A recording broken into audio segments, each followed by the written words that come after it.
Hello students, good morning all.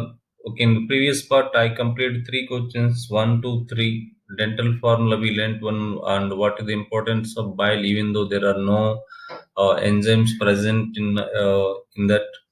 Okay, in this part, we are going to the concentrate on four questions. What would happen if HCl were not secreted?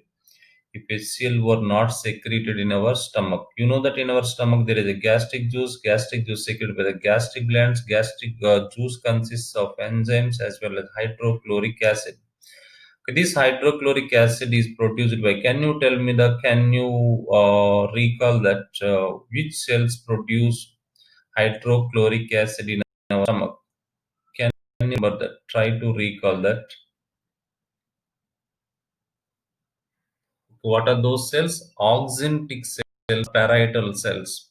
Okay, oxyntic cells or parietal cells. Parietal cells.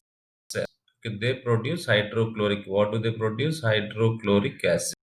What would happen if HCl were not secreted in the stomach? Okay, what would happen if HCl were not secreted in the stomach? If HCl were not sec were HCl were If HCl were not secreted in the stomach, acidic pH could not be maintained, which is optimal of the enzyme pepsin. Okay, for action of the pepsin acts on proteins and convert them into proteases. Okay, here this is pepsin, this is protein, this is protease. Here the pH value is 1.8 is required. Okay, this is the optimal pH value for pepsin. If HCl, this 1.8 is provided by hydrochloric acid. If HCl were not present, if it is not there, okay, this optimal pH value is not maintained. Okay, as acidic pH 1.8 could not be maintained, okay, which is optimal for the enzyme pepsin. Okay, for the action of the pepsin, what is the optimal pH? 1.8, which could not be maintained if HCl were absent or HCl were not secreted in our stomach. Come to the next one. We all know that when you take food, when we eat food, that along with that food, microbes also enter into our gut. Okay, these microbes are killed by hydrochloric acid. If HCl were not there, okay, those microbes, okay, will remain alive. Okay, they would remain alive. Microorganisms ingested with food. Ingestion means intake of food. The food that we take, okay, that is called diet. Microorganisms ingested with the diet food would remain alive and not get killed in the stomach. If HCl is present, microorganisms are killed. If HCl is absent, if HCl is present, okay, if HCl is absent, microorganisms are not killed, they remain alive. Next, the enzymes would not be active to perform the digestive functions. Okay, look at this one. Okay, pepsinogen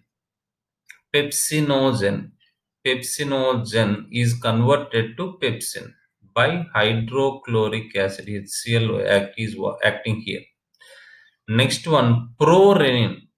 I am writing here PR, prorenin. Prorenin is converted to renin, by which one it is converted to? By hydrochloric acid. If HCl is not present, these two reactions would not occur. The conversion of pepsinogen to pepsin and prorenin to renin and would not take place if HCl. Okay, if HCl is present, these all reactions would take place. If HCl is absent, see once again at a glance here, pH which is 1.8 optimal for pepsin is not maintained. Come to the second point. If HCl is present, microbes are killed. If HCl is absent, microorganisms would remain alive. Next one. Okay, look at the fourth point. The enzymes would not be active Okay, this is a active enzyme. This is one active enzyme. If HCl is not present, the enzymes would not be active to perform their digestive function. Pepsinogen cannot act. Prorenin cannot act. So conversion of pepsinogen to pepsin, prorenin to renin would not occur. Come to the next one. Explain the terms thecodont and diffeodont or dipheodont. These are very important. I told you in NEET also one bit was given. Our teeth are heterodont, thecodont, diffeodont. Thecodont teeth. Our teeth are embedded in the human beings. The teeth of human beings are embedded in the sockets of the jawbone. For example, this is the jawbone. This is a JB, jawbone. Okay, in this jawbone, our tooth is embedded here. Our tooth is here, roots are there. Okay, our tooth is embedded in the jawbone. Okay, that's why as it is embedded, fixed here. What is this one? Jawbone. Our teeth are called thecodont. Teeth of human beings are embedded. Okay, embedded in the sockets of the jawbone. That's why they're called thecodont. Okay, diffeodont or dipheodont, having two sets of teeth during our lifetime. First one set of teeth come, that is called milk teeth or primary teeth or deciduous teeth or temporary teeth. Four terms are there. Okay, milk teeth or deciduous teeth or primary teeth. It was given in NEET exam, primary teeth. Or one more, this is a temporary teeth, and the second set is that is called adult teeth or permanent teeth. Okay, having two sets, die means two, having two sets of teeth during the time. One set is milk teeth or deciduous teeth or primary teeth or temporary teeth, and the next one is the adult teeth or secondary teeth. It is also called secondary teeth and permanent teeth. That's why these are that is the meaning of these two terms. Now come to the next one. Mm, what is autocatalysis? Give two examples. What is auto means self, catalysis, give two examples. This is very important. Okay, you have to pay more attention here. It seems a little bit difficult compared to other. Okay, autocatalysis, activating its own inactive form of enzyme into active form is called. That means you have to activate yourself. For example, I have to study. I should get seat in medicals. Okay, in topmost medical college. You have okay. Sometimes you activate yourself. Sometimes some other people motivate you. Okay, okay. Here, auto means self. Okay, you yourself. Okay, you yourself motivate. Okay, autocatalysis means activating its own inactive form. If you see the examples, you can understand easily. For example, pepsinogen. This is the active form. Okay, this is the inactive. Pepsinogen is inactive. Okay, activating its inactive form. Its inactive form is, what is the inactive form of pepsinogen? Activating its inactive form of enzyme into into into active form, not there, into active form, activating its own inactive form of enzyme into inactive form of enzyme into active form. Who is activating here? Okay, pepsin itself. That's why it's called auto, self. It is activating on its own. Okay, little quantities of, next another example. Okay, look at this one, this point related to this one. Okay, example here, pepsin and trypsin. Little quantities of trypsinogen is activated by trypsin. Okay, activated into trypsin by enterokinase. I will explain you that one here. There is a trypsinogen. Okay, this is I am writing here, trypsinogen. This trypsinogen is converted to active. This is active form, and this is inactive form. This is inactive form. Okay, trypsinogen is inactive form, trypsin is active form. Okay, now enterokinase. Where is enterokinase? It is present in intestinal juice. If you are not sure about that, you can check it your notes. Okay, enterokinase. Okay, trypsinogen is converted to trypsin by enterokinase. For example, here 100 trypsinogen. Assume there are 100 trypsinogen molecules are there. Okay, out of these 100 trypsinogen molecules, 10 molecules of trypsinogen. 10 molecules of trypsinogen are converted to 10 molecules of trypsin. Okay, out of 100, still 90 molecules of trypsinogen are there in inactive form. This is inactive. Trypsinogen, inactive I said here.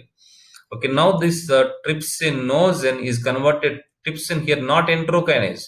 Already some part of the trypsinogen is converted to trypsin.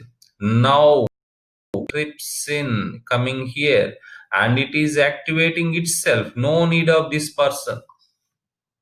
Okay, little quantities of trypsinogen, I said here 10 molecules, is activated to trypsin by whom? By enterokinase. And large amounts here, how many? 90.